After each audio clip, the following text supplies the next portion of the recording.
साक्षात्कार की इस रूबरू श्रृंखला में हमारे सामने हैं विनोद जी स्वामी, जिनका हाल ही में स्कूल व्याख्याता भर्ती परीक्षा में स्कूल व्याख्याता पद हिंदी विषय से 691 रैंक के साथ में चयन हुए। और विनोद जी की यात्रा के बारे में कुछ अगली 30 सेकंड में मैं बताना चाहूँगा कि एक परिचय के रूप में पहले मैं बता दूं कि विनोद जी रहने वाले नाथवाना गांव लूनकनसर से बीकानेर ज़िले से हैं और पिछले लगभग 5 से 6 साल से जो है सूरतगढ़ रहकर तैयारी कर रहे हैं, वो भी स्कूल व्याख्याता के लिए। अब से पहले जो इनके मैं ये असफलता शब्द काम में नहीं लूँगा, परंतु ये लूँगा प्रयास, मतलब कि एक छोटा सा बालक जो है वो भी अगर शिशु ने चलना सीखा तो वो भी एक बार गिरा होगा, फिर वो खड़ा हुआ, फिर वो गिरा, फिर खड़ा, तब उसने चलना सीखा। इसी अभ्यास में विनोद जी ने 2015 स्कूल व्याख्याता हिंदी से प्रयास किया, किसी कारण से नहीं हो पाया इनका। 2020 में फिर एग्ज़ाम दिया, किन्हीं कारणों से चयन नहीं हो पाया और अंतिम इस बार 2023 में इन्होंने अपना स्थान सुनिश्चित कर लिया। ये अपने आप में बड़ी गौरव की बात है और वास्तव में जो विद्यार्थी फ्यूचर में स्कूल व्याख्याता की तैयारी कर रहे हैं उनके लिए ये इनकी यात्रा अपने आप में प्रेरणादायक भी है। विनोद जी से कुछ चीज़ें जो है जिनके बारे में मैं जानना चाहूँगा कि विनोद जी आपकी जो ये जर्नी रही, आपकी जो यात्रा रही, उसके बारे में आप बताएंगे कि बीएड के बाद में आपने स्कूल व्याख्याता बनना ही स्वीकार किया, तो स्कूल व्याख्याता बनना ही स्वीकार क्यों किया, ये टारगेट अपने लिए क्यों फिक्स किया, और इस दौरान अब से पीछे तक 5, 6, 7 साल का जो सफ़र रहा, किन किन चुनौतियों का आपको सामना करना पड़ा, आप उनके बारे में विद्यार्थियों को बताएं। विनोद जी। पहले मैं माँ सरस्वती के चरणों में वंदन करता हूँ और परम पिता परमेश्वर, माता पिता और समस्त गुरुदेव के चरणों में नमन करता हूँ कि जिनके आशीर्वाद और सहयोग से मैं आज फर्श से अर्श तक पहुँचा हूँ। उन सभी का जो सहयोग रहा है मैं तहे दिल से उनको नमन करता हूँ।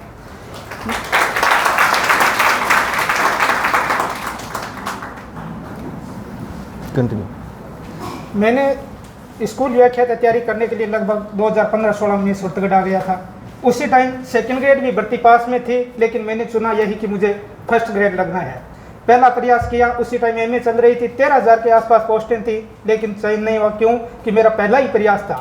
उसके बाद वापिस एक भर्ती आई 2016 में, जो जनवरी 2020 में पेपर हुआ था। उसमें मैंने अच्छी तैयारी की।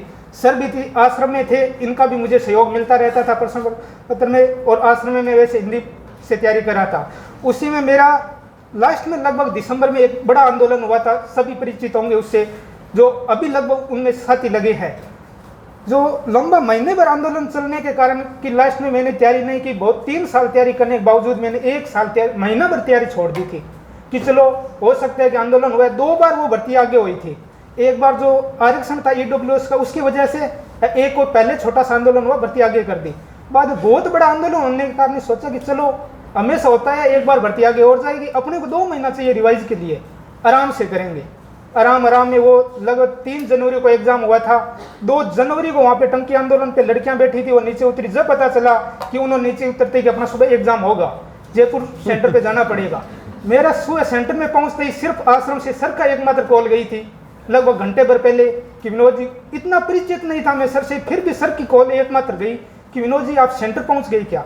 मैं सर जी हम जो सेंटर पे, इसी सेंटर पे अब सभी साथी पहुंच गए हैं, घंटा भर हो गया कि आराम से रिलैक्स हो गए। आपकी तैयारी के हिसाब से अच्छा आराम से पेपर करना, जो रिस्क उठा सको उतनी रिस्क भी उठाना, कोई दिक्कत नहीं है।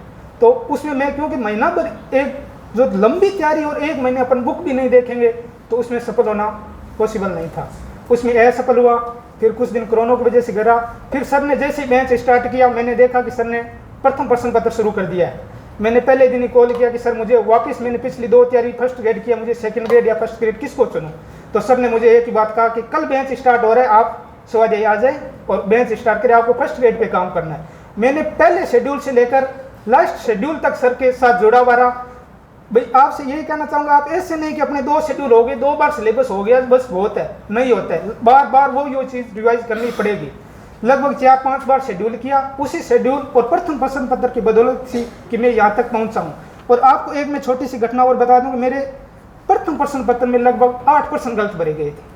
भाई हिंदी सब्जेक्ट से होके 8 प्रश्न गलत भरना, वो पहली शुरुआत करते ही पेपर में एक बार तो होश उठ गई कि यार 8 प्रश्न, यानी 8 ये गए, 4-5 वो हो गए, लगभग 20-22% पहले ही हो गए। 40% का वो परसेंट का और ऊपर दिमाग में चल रहा। कि 40-30% कैसे होंगे बचेंगे। फिर भी गुरुदेव की मेहनत करवाई हुई थी अच्छी, वो उनका आशीर्वाद था कि लास्ट तक मैंने वो घंटे भर बाद में छुट्टी के बाद में मैंने पेपर नहीं चेक किया, वापस सब्जेक्ट का पेपर था 2 घंटे बाद ही। और वहाँ पे मेरे ऐसे रहा कि डूंगर कॉलेज में सेंटर था, जिस कॉलेज में मैंने 3 साल बीए किया था, वहाँ पे पहले मैं ही जा रहा था, जो क्योंकि वहाँ से वैसे दिमाग से ही नहीं था। अंदर गया जाते मुझे ऑफिस में कोई वो पेपर वगैरह खोल रहे थे, उनमें लग गए कि उन्होंने साइन वगैरह कराया। जब थोड़ा सा उस माहौल में डुला था, वो पिछली बातें भूल गया। अंदर सेंटर में क्लास में गया, जब ईश्वर साथ देते हैं, कोई जानकारी बंदा था, उससे नॉर्मल बातें चाहिए तो जब पिछली बातों भूल के मैंने हिंदी का पेपर अटेम्प्ट किया, करके बाहर निकला, मैंने हिंदी का पेपर नहीं मिलाया। फिर सर ने पूछा, मैंने बताया भी मेरी यह हालत हो गई। जब सर ने कहा कि मैं संस्कृत विभाग की करूँ या सेकंड ग्रेड, जब मैं सेकंड ग्रेड की थोड़ी बहुत तैयारी जरूर की, लेकिन जैसे आरपीसी की आई मुझे पता चला कि मेरे 64 पॉइंट कुछ नंबर बन रहे, मैंने प्रथम प्रश्न पत्र पास कर लिया, अब नहीं रोकूंगा भाई, अब अपना सिलेक्शन हो सकता है।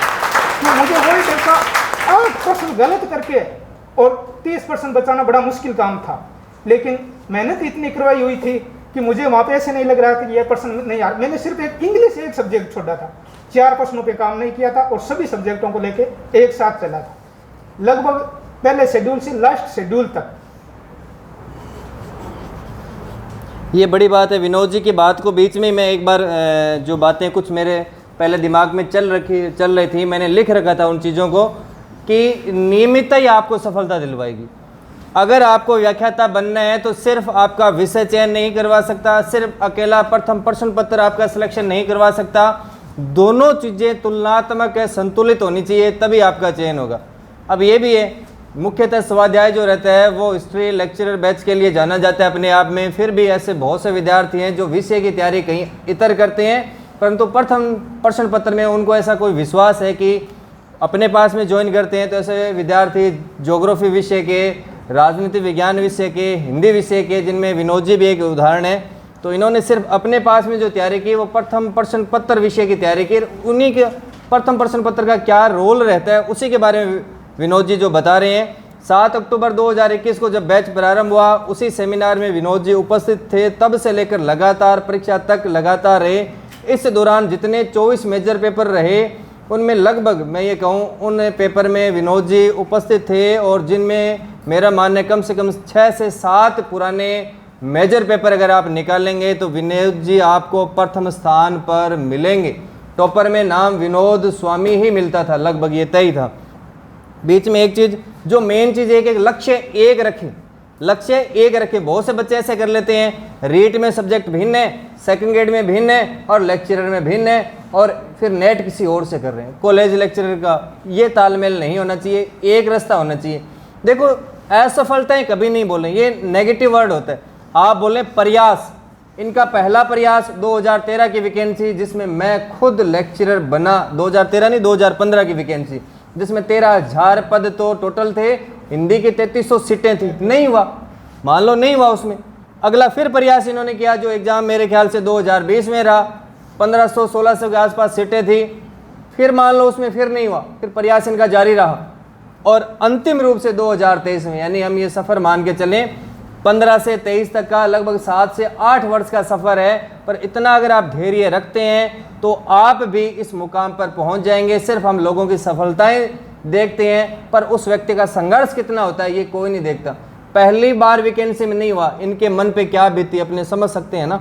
दूसरी बार नहीं हुआ, फिर इनके मन पे क्या बीती हम समझ सकते हैं ना। और तीसरी बार भी ये हुआ कि पेपर बिगड़ गया। हो सकती है चीज़ें, पर धैर्य नहीं खोया, लगे रहे लगातार, तो आज आपके सामने सफलता प्राप्त करके यहाँ खड़े हैं। एक चीज़ मैं पहले पूछने वाला था आपसे कि ऐसा कोई खंड जिसे छोड़ दिया जाए तो फर्क नहीं पड़ेगा। तो विनोद जी की कही बात को मैं रिपीट करता हूँ, बिल्कुल जिसका रोल बहुत कम हो, थोड़ा रोल हो, 2-4% वाली कोई बात हो तो हम कर सकते हैं, परंतु कोई ये दिमाग में डाल ले कि मैं गणित छोड़ के, रीजनिंग छोड़ के और इतिहास छोड़ के प्रथम प्रश्न पत्र में लेक्चरर बन जाऊंगा, तो ये संभव नहीं है। हाँ, किसी को ये लगे कि हाँ 4% किसके आते हैं, हिंदी के आते हैं, ये मैं ना पढ़ूं तो काम चल सकता है, क्योंकि 2 तो आप वैसे ही सही कर लेंगे। इंग्लिश के 4 आते हैं, उसमें थोड़ा बहुत कोई एडजस्ट करे कि चलो कोई बात नहीं मैं देखूंगा अंतिम टाइम, तो हो सकता है। पर बड़ा जिनका खंड है उनको छोड़ के हम जो है ये सोच नहीं सकते।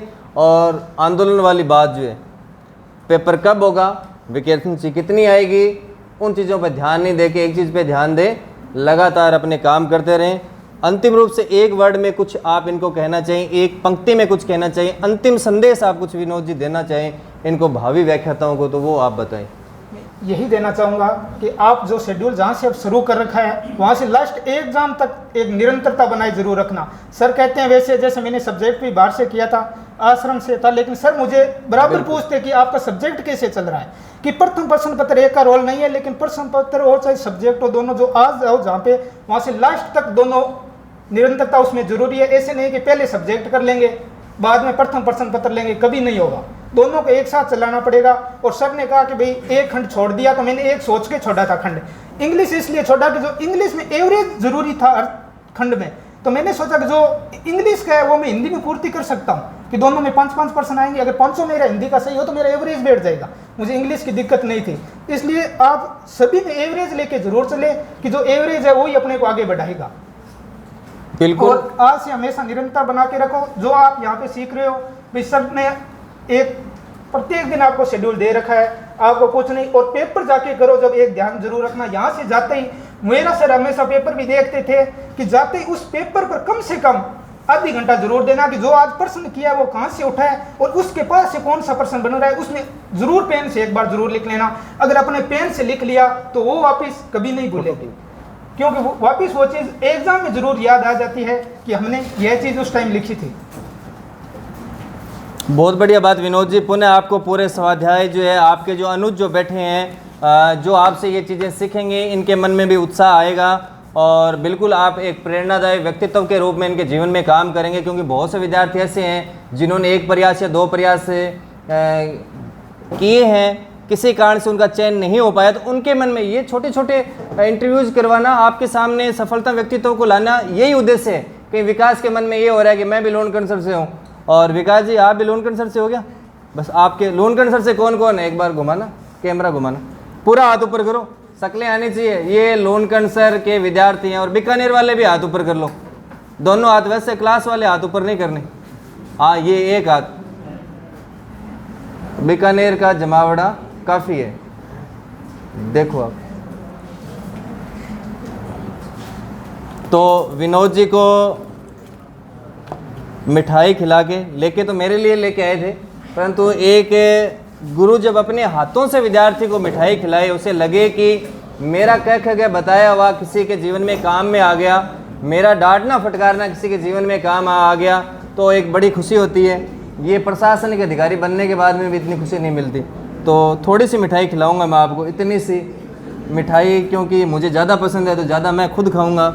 ये लीजिए विनोद जी, मुझे थोड़ी सी, इतनी सी मैं खाऊंगा, वो मैं अकेला ज़्यादा खाऊंगा फिर। लो जी, लो जी, मैं खा लेता हूँ।